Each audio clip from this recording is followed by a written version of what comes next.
please give a warm round of applause for Sara Graham.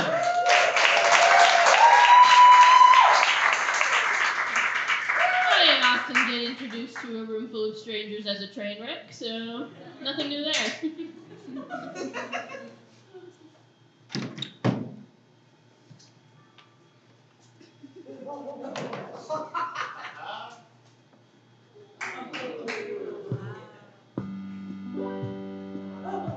Little taster.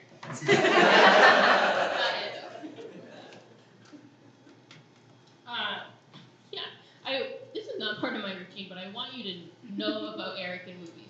And I promise I only thought of this while we were talking earlier today, where Eric says that he's a big movie person, he goes to movies twice a week.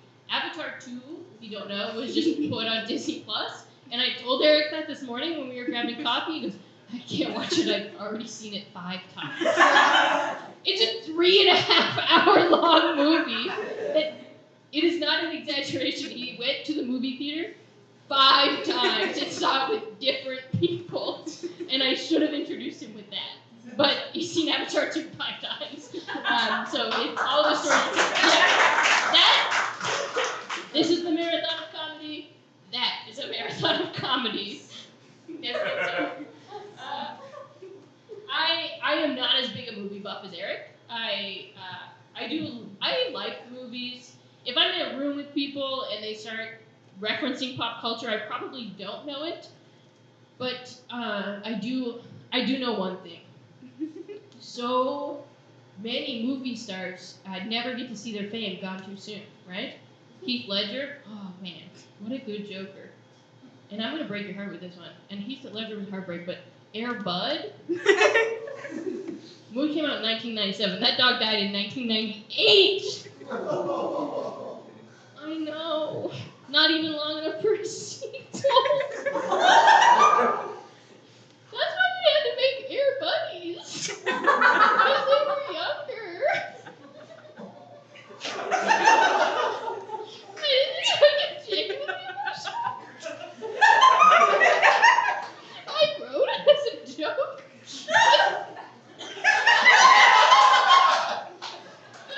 The collective awe. His real name was Buddy. Anyway, that's that bit. Gone too soon. Air Bud. I just wanted you to know that fact. To see, one of the only pop culture things I can reference is that Air Bud was really named Buddy, and Air Buddies came out in 2006. But I do want you to know, and this is another movie I love. Because if you've ever seen MVP, Most Valuable Primate, Louis, the chimpanzee, he's doing just fine. He's doing fine. He got moved to a zoo, and he had a baby in 2019. So, if anyone's wondering, Most Valuable Primate, his name's Louis, he's doing good. And those are all the movies I've seen. I've actually never seen The Dark Knight in full, and I almost called it the Batman Knight movie. Right before the show, I had to look up the actor that played the Joker. So, didn't want to tell you I liked you, but I did. He was a good actor for the 15 minutes I watched. I am a stand-up comic, kind of, and I really want to be mysterious. I want to be one of those people that walks in the room and people are like, what's going on in Sarah's head? I'm not! I walk in your room, I'm like, everything's horrible, here's everything that happened in my day, and here's why I woke up bad. And I want to be a mysterious person just so bad. I'll do anything to shut up a little bit. I have a daily affirmation. It's just a reminder in my phone that says, hey, maybe say less today. Say less to the people you're in the room with. So I am working on being mysterious. Just cried in front of a room full of people. Going really good for me. My mystery, I keep signing up for rec sports leagues that acquaintances are in. We're not good friends. They won't text me and ask me where I am. So I'm a Tuesday night softball. Will I be there?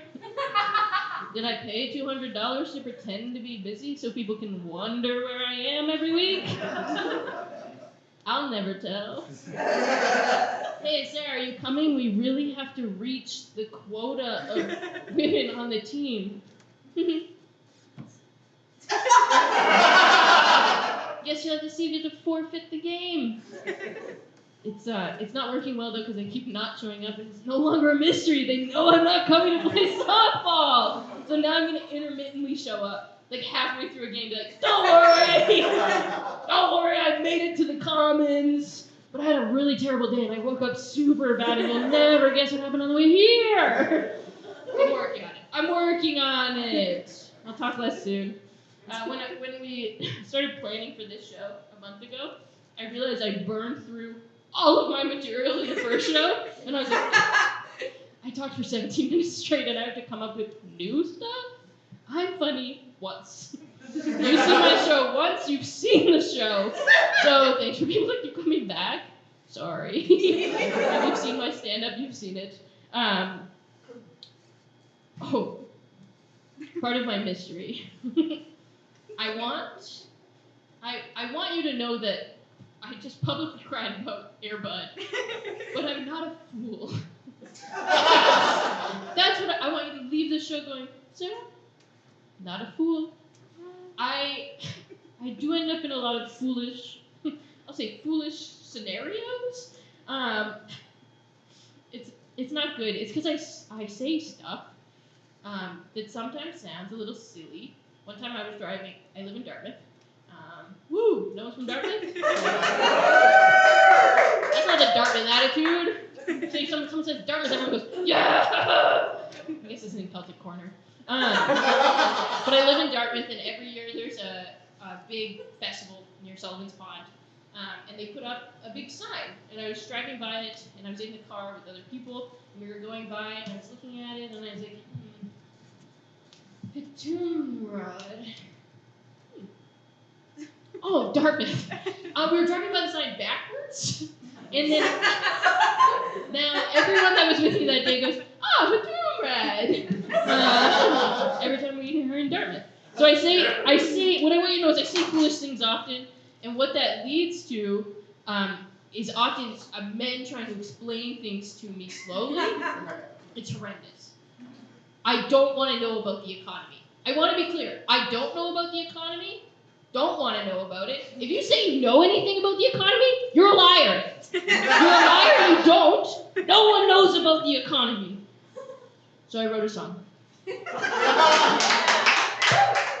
I'll preface with, not a singer. You might be able to tell when this is over, but it feels really important to share my message. So,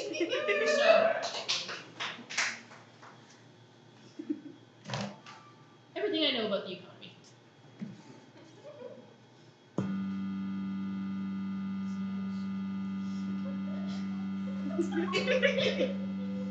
Yep, that's it.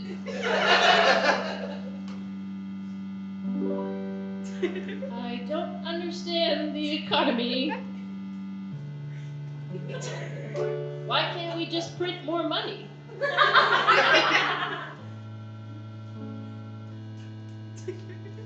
Yeah. How am I gonna do this? Why can't we just print more money? And don't say because of inflation. I don't know what inflation is. Don't tell me that's why. Why does it cost money for the bank to hold my money? I earned it. You're rich. What's that about? When I tell my friends I'm broke, they laugh like I told a joke. I have $4 in my bank account. They look me in the eyes and they say, Sarah, you buy a $7 coffee every day. I say, that's different.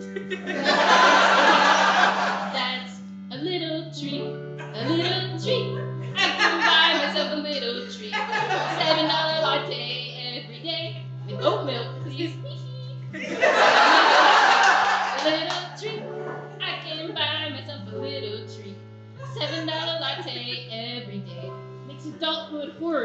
away.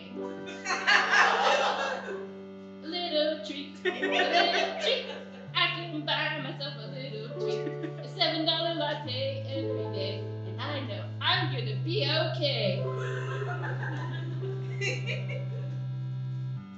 I don't need to buy a car. Public transit gets me pretty far. People say, don't you want to own a house? I'm a full-time artist. I was never going to own a house. But it's okay. You know why? Because I buy myself a little treat. A little treat. I'm gonna buy myself a little treat. A $7 latte is okay if you only do it once a day. Sometimes I pay $23 for a breakfast sandwich. That's a breakfast sandwich, an oat milk latte, and a tip. The barista complimented my outfit. Sing it with me.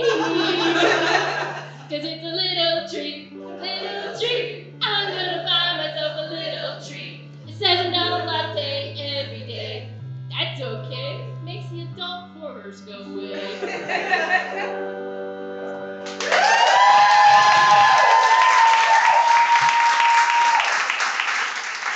And that's everything I know about the economy.